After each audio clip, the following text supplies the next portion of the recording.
So welcome back. This is The Change Show with Simon Phillips. I hope you've been having a great week and doing some of the things that our guests suggest you do, because the only reason I bring guests onto the show is to share some ideas, some insights and inspiration to make your life even better. So do let me know on social media what things you've been doing, and hopefully I can then share them to inspire others as well. But before we do all of that, let me introduce our very special guest this week, which is Jennie Kitching.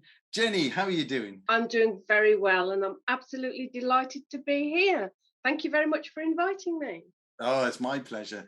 Now, Jennie and I had a conversation a couple of weeks ago, which was just fascinating. We went off in all different directions. So I'm excited to see where we end up today. Jennie, for the audience at home, tell us a little bit more about you. Oh my goodness, where do I start? At this moment in time, present day, Jennie is a hypnotherapist, senior of the General Hypnotherapy Standards Council. So I teach other people to be advanced practitioners in this field. Past Jennie is a very different person. Who knows what future Jennie's going to be? But at this moment in time, I primarily train people how to relax, and I train them to help other people how to relax, which is quite an elusive quality I find today. Oh, it certainly is. I think I had my first relaxation weekend planned for this one that's just gone, and then managed to fill it up completely with a whole load of activities. So yes, relaxing, not always the easiest thing to do. So I think you've got your work cut out. Oh, yes. Yes, yes, it's big business actually, because we say that we perhaps think that relaxation is to do with non-activity, but non-activity sometimes leads to boredom or even depression, as we dwell too much on stuff that perhaps is clamoring for our attention. So we can be very busy and occupied, fully engaged, and still relaxed. It's all about heart and mind coherence nowadays. Yeah. No, I like that. Brilliant. So tell us a little bit more then about your hypnotherapy practice. Not so much what you're doing with clients necessarily, but just, how did you stumble upon this? What does it mean to you? And, and why is this your focus right now? Good question. Thank you. Well, many years ago, let's say 2003, I found myself being a corporate trainer and assessor. So I was one of those people that you all love that will go into companies with a clipboard and see how I can help you to become the best you can possibly be at your job, which would mean I would do training needs analysis, find out where some gaps were in your knowledge, and then I would design training materials and courses to help you help your job become easier and help you become more efficient. The whole investors in people era we're talking about. And I was a self-employed corporate trainer, consultant, working in London most of the time, and very, very busy, and with a tiny baby at home and leaving for long periods of time. And you get to that point where you think there must be more to life. I went to a Nlp training facility primarily to get my skills up to date. Yeah. Because my qualification was in 1994, and to stay top of the game in the training profession, you needed this NLP, neuro-linguistic programming, whatever that was. And then I looked into it because a lot of my peers were doing that.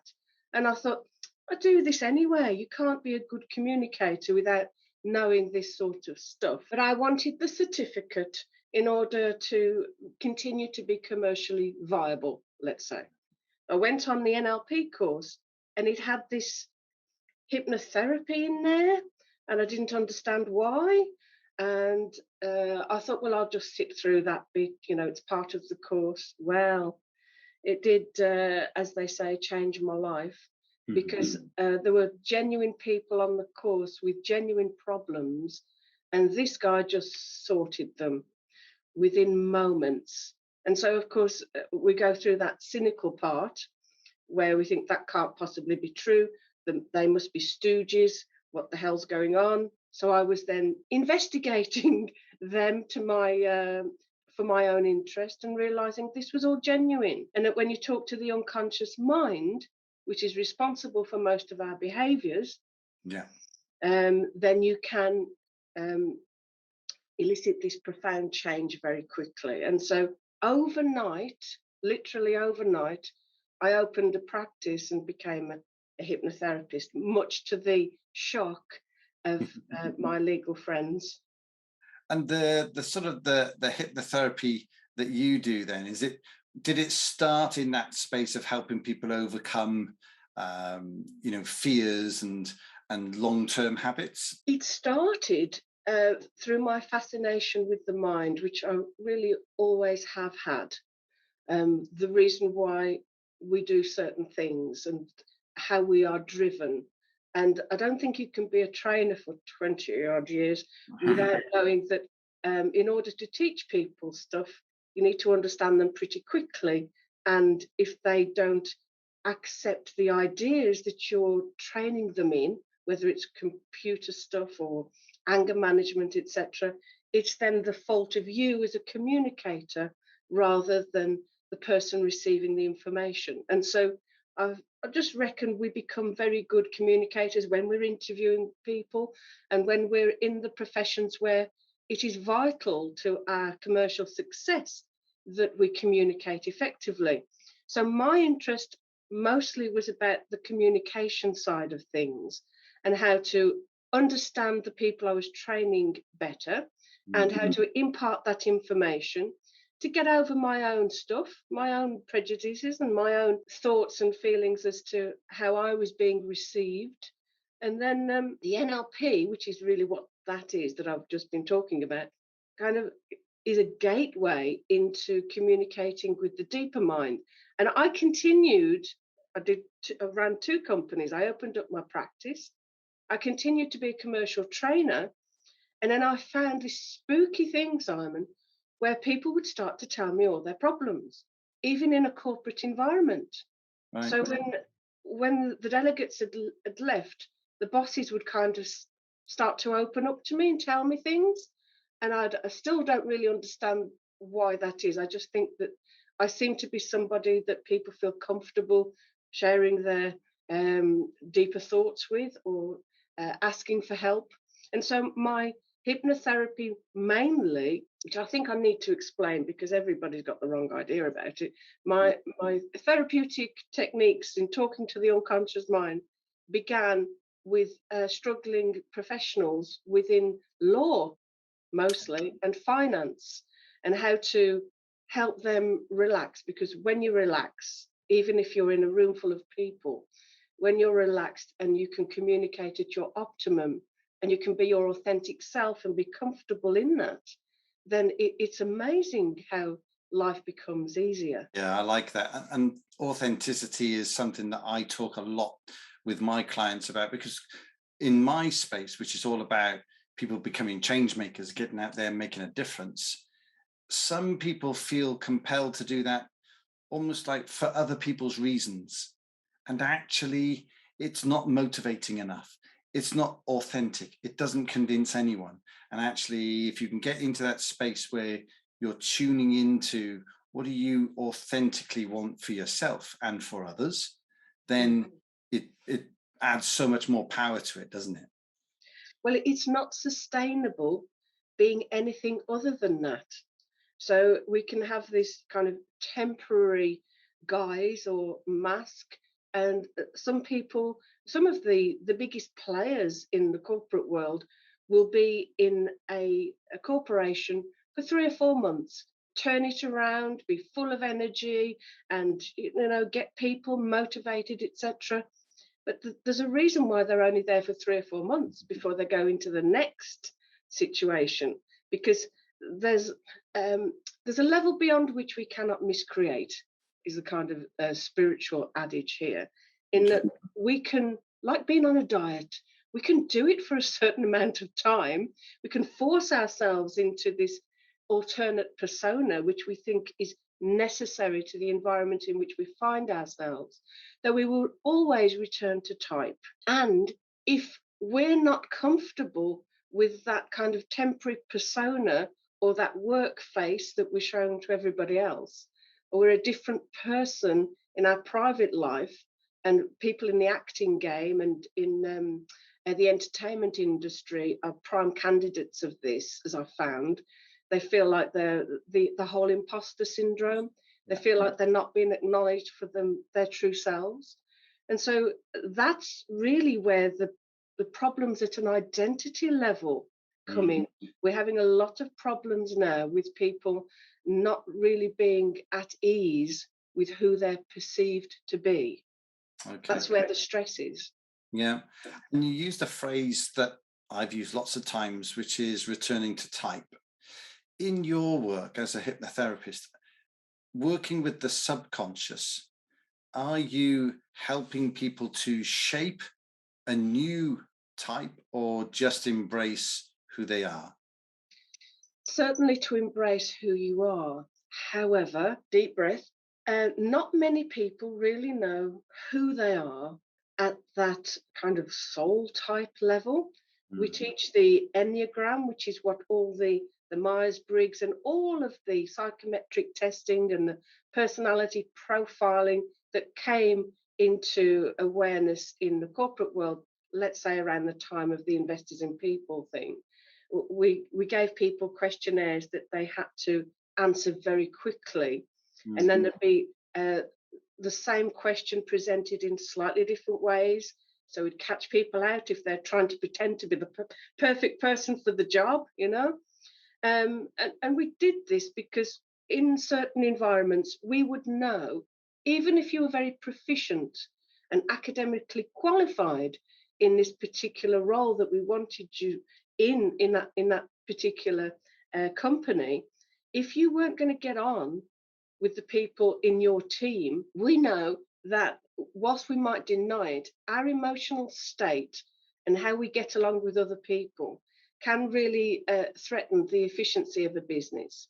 And all of the kind of backbiting, the not getting on, and the power playing can really ruin a company. So we need to find out, and it might sound a bit savage to begin with, we need to find out who you are.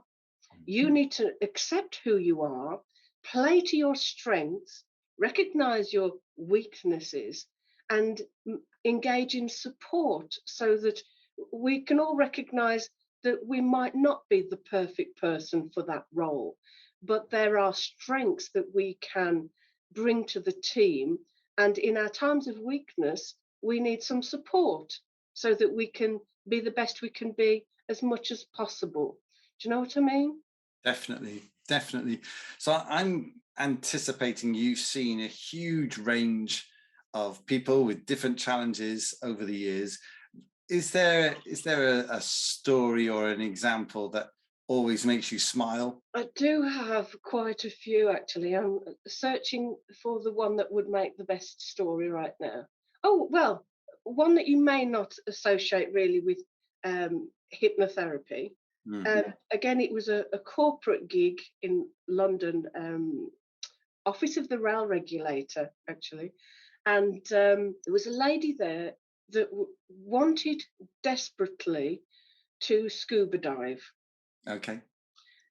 She was going on this kind of corporate, getting along with the higher ups in the company at some stage. And they were going to this quarry, and this isn't some golden beach in Greece, you know. This is a quarry in England, and would probably be quite cold.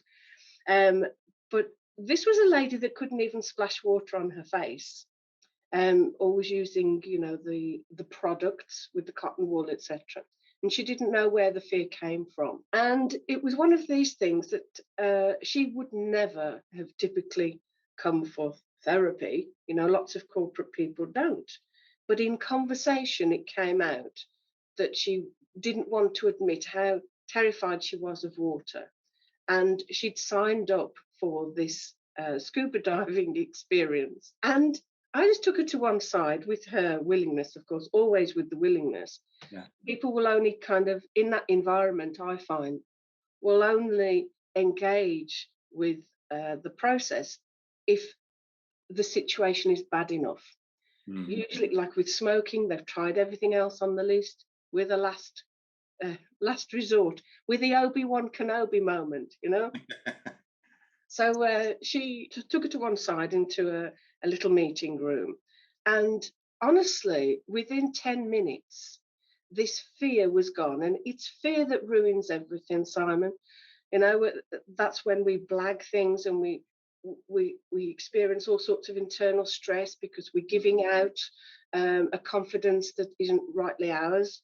You know, we're not being authentic, etc. So this fear was very deep rooted, and it was a childhood thing where she was in the sea. Am I able to say this? Are you sitting comfortably? I am. She was in the sea with her father, and she was 3 or 4 years old, so she wasn't very tall. The father was holding a hand, she's having a little paddle, you know, and then up comes a wave, and the wave goes completely over her head. Of course, it only splashes the dad's knees, but the dad looks down, oh, my child, picks her up, and oh my goodness, are you okay? She's spluttering and whatever.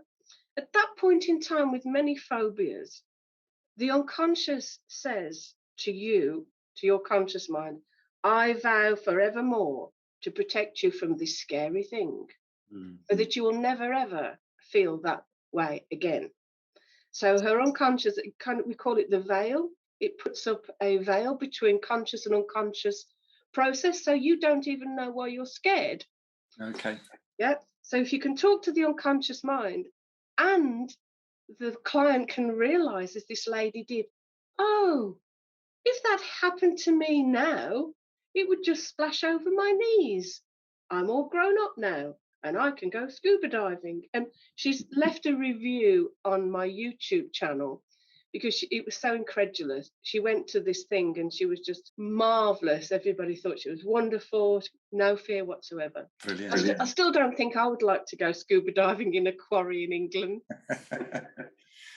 I did it once, and it was the first time I'd ever been even out of my depth, because the only swimming I'd ever done was in swimming pools, where even though I knew that maybe the pool was deeper than me, if you like, I knew I could just bounce back up and I'd be right there. So that had never even been a problem. The first time I went scuba diving, it was really clear water, and I was looking down and I still couldn't see the bottom. And that was that created a certain amount of panic at the time. Yeah, scuba diving's a fun one, isn't it? Jenny, this sounds, oh, sorry, you're going to say something. Well, I was just about to say this panic, by the way, is useful. You know, your fear does serve you. It's when it tips over into not serving you when it becomes panic. So a certain amount of wariness and diligence, and as you're describing, not being able to see the bottom, little bit of adrenaline to keep you afloat is good, you know? Yeah, absolutely. And my favorite acronym for fear is false evidence appearing real. But as you say, not all evidence is false. Some of it does look after us and keeps us safe. But it's just acknowledging when it is something that is maybe more of a phobia or more of a false fear. That's where experts like you can help. Jenny, that's been fantastic. We're going to have a quick break now, and then we're going to come back and I'm going to find out more as to how you're supporting organizations, because I can understand intuitively how you're helping individuals, but when you're in there with teams and organizations, I'd love to know the type of work that you do. So we'll come back right after this break. So welcome back. This is The Change Show with Simon Phillips, and this week's special guest, Jennie Kitching, who's been talking to us all about hypnotherapy, how it works, the type of people that she's worked with, and also the type of situations where hypnotherapy has become that last resort. We've even discussed Yoda and Star Wars. So we know it's been a wide-ranging conversation already. But Jenny, I wanted to ask you then specifically, how do you help people inside organizations? As I said, I get it on a one-to-one level, but what role can hypnotherapy usefully play inside an organization? Well, you can imagine I was very well placed to put this kind of therapeutic intervention stuff, which people will be a bit concerned about in a corporate situation until they've got a problem. I was very well placed to put this therapeutic stuff into corporations because I was already there. I was already accepted as a trainer. And as the way I sold it to the corporations I was already working in was, you've allowed me to train the mind of your staff in these various different modalities. How about we do something to address stress? Because I know that you are legally obliged, used to be a legal executive, you are legally obliged to prevent stress as much as you possibly can. Never mind address it when it's there and just pull out the person, try and fix them and put them back in. And if you can't put them back in, let's put a new one in. I think as a global corporate entity, everybody that works in any profession has begun to realize that we got to a stage where we don't want to keep doing that. We don't want to just keep that engine going. We need to do something more with more longevity, and to make use of our wild and wise old ones, instead of just farming them off, and maybe they'd do some consulting 1 or 2 days, to actually take care of them more like they do in other countries. So they accepted, and I went in with what's called the Rethink Program. Okay. The Rethink Program was initially, they thought, oh, she's a hypnotherapist, she's just going to talk to us in a quiet voice and do this. Well, there's a difference between hypnosis, which is a state, not a belief system. Mm-hmm. You've already been in hypnosis once today when you woke up. It's the brainwave state, somewhere in between sleeping and waking, and it can all be electronically measured.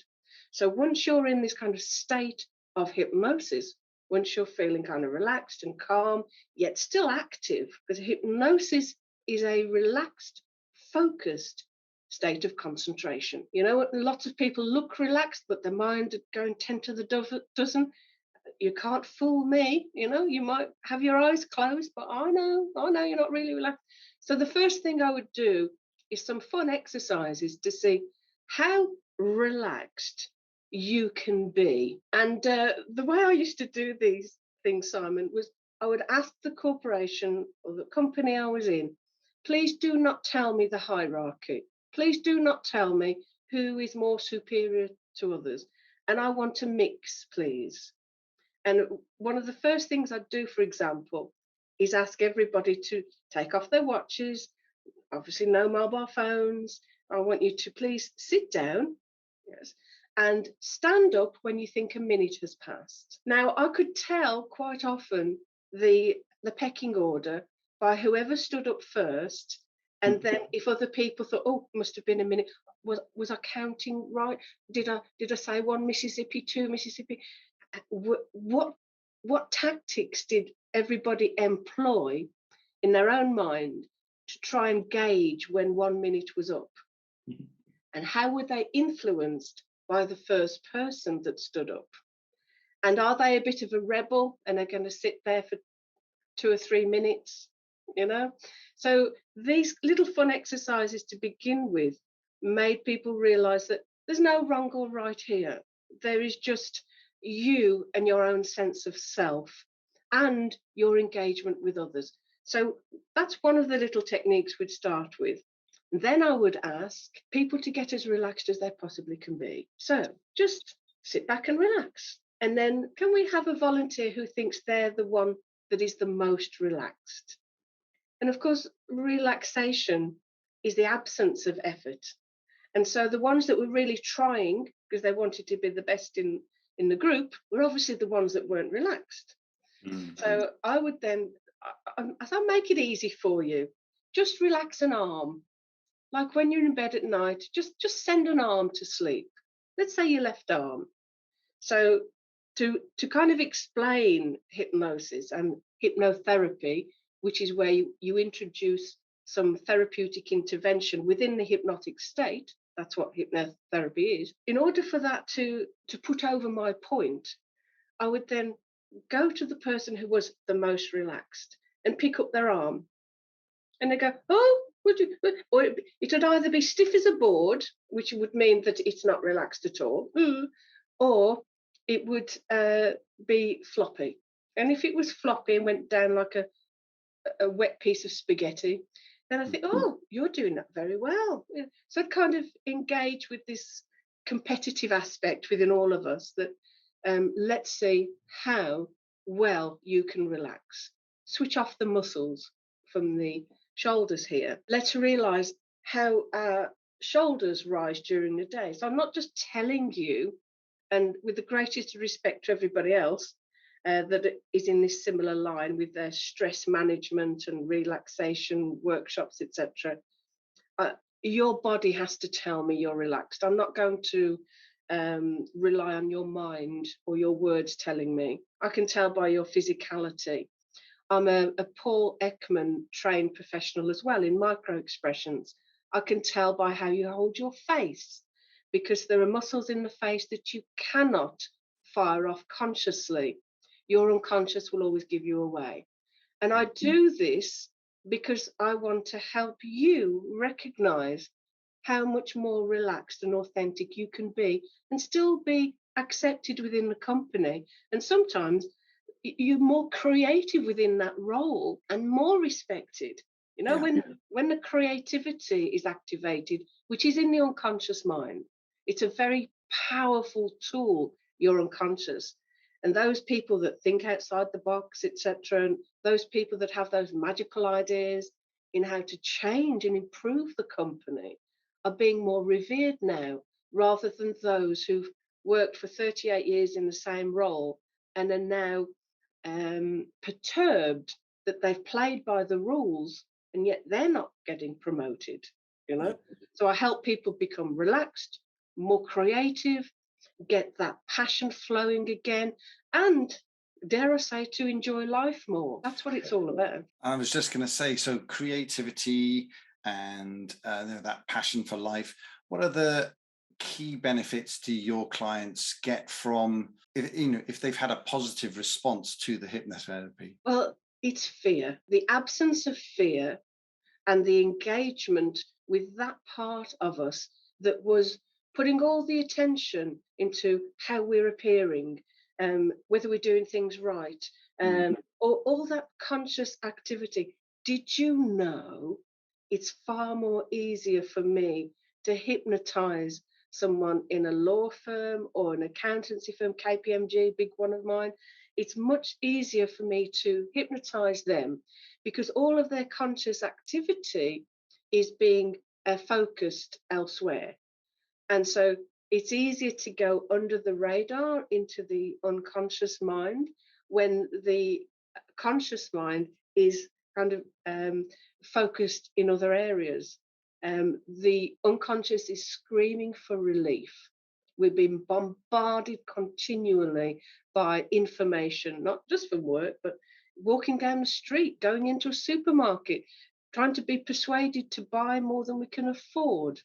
This NLP stuff and this kind of mind magic has been around by skilled marketeers forever, you know, since we started to exchange money for goods. People want your money and people want your eyes. They want your attention nowadays. So it's not just financial. Everybody wants your attention. All the social media platforms, all of the advertisements on TV, the product placement in the films you watch, you know, our attention and our wealth. So our wealth in all its guises, our attention and our finances and our love and our passion is kind of being manipulated. We're being coerced into stuff that might not be for our highest good. And in a situation where you can really talk to somebody and find out where their joy is, which they may have forgotten. Let's find out what the joy is for you and create more of it so that you can be a more balanced person. So it's all about balance, as we spoke before. Yeah. If you're balanced, if you've got a very stressful job, then maybe you need an alternative, very relaxed or enjoyable hobby, you know. We do need that balance. We can work really, really hard and be very, very focused, but we also need some relief.